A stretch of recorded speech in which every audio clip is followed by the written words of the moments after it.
بہت بوڑھی ہو گئی تھی، اور آپ کی امی جان کا حال یہ تھا کہ ماں کچھ نہیں کر سکتی تھی۔ اب دل کے کان سے اگر سن سکتے ہیں تو میں بات پوری کر لوں، آپ سن لیتا ہوں۔ بہنوں کی بھی توجہ، بچوں کو سنائیے، بار بار سنائیے۔ مجھے بہت پسند یہ واقعہ، اور کتاب کا حوالہ میں نے پڑھ دیا، اور میں اس کو مزید اپنے الفاظ کے جامع میں کچھ سمجھا کر پیش کر رہا ہوں۔ اویس قرنی ایسے عاشق کا نام ہے کہ حضرت اویس اونٹ چلاتے تھے، اونٹوں کو لے جاتے تھے جنگلوں میں، اور اونٹ کے چرائی پر جتنی رقم ملتی تھی سب ماں باپ کو پیش کرتے۔ آج کل تو پراپرٹی خریدتے ہیں، ماں باپ سے چھپاتے ہیں، پتہ چل گیا تو کہیں مانگ نہ لے۔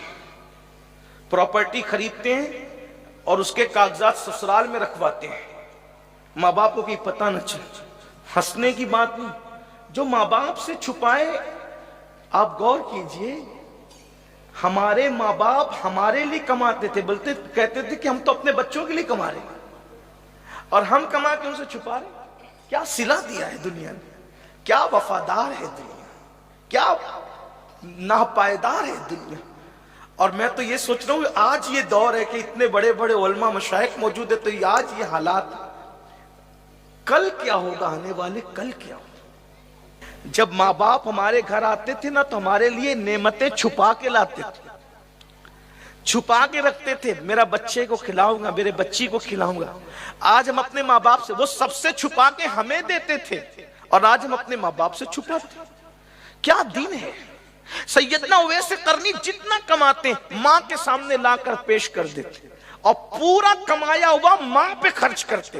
اور ایک بات یاد رکھنا کہ اگر کوئی چاہتا ہے کہ مالدار بنے، اللہ کے رسول صلی اللہ علیہ وآلہ وسلم ارشاد فرماتے ہیں، جو اپنے ماں باپ کے لیے مغفرت کی دعا کرتا ہے اللہ اس کو مالا مال فرما دیتا ہے۔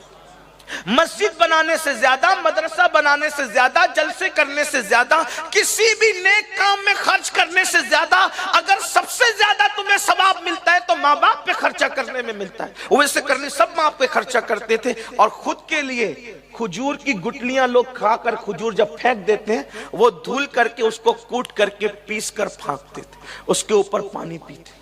اور کپڑوں کا حال یہ تھا، ایک ہی جبہ تھا جس کے چتڑے اڑ گئے تھے، لوگ کپڑے پرانے کر کے جب پھینک دیتے تھے تو اس کو اٹھا کر دھل کر کے پیون لگاتے، اور لوگ ان کو دیوانہ سمجھتے، دیوانہ سمجھ کر لوگ ان کو پتھر بھی مارتے تھے۔ تو اویس کہتے تھے پتھر مجھے بڑے مت مارا کرو، چھوٹے چھوٹے پتھر مارا کرو۔ تو لوگ تانا دیتے تھے عاشق بھی بنتے ہو اور پتھر کھانے کا حوصلہ بھی نہیں ہے۔ تو اویس کہتے تھے میں نے کب کہا کہ نہ مارو، میں تو کہتا ہوں کہ مارو، بڑے مت مارو، چھوٹے مارو، کیونکہ جب بڑے مارتے ہو تو چوٹ آتی ہے، خون نکلتا ہے، وضو ٹوٹ جاتا ہے، بے وضو یار کا نام کیسے لے سکتا ہوں، اس لیے چھوٹے چھوٹے پتھر مارا کرو تاکہ میرا وضو بھی برقرار رہے، تمہارا شوق بھی پورا ہوتا رہے، میرا شوق بھی پورا ہوتا رہے۔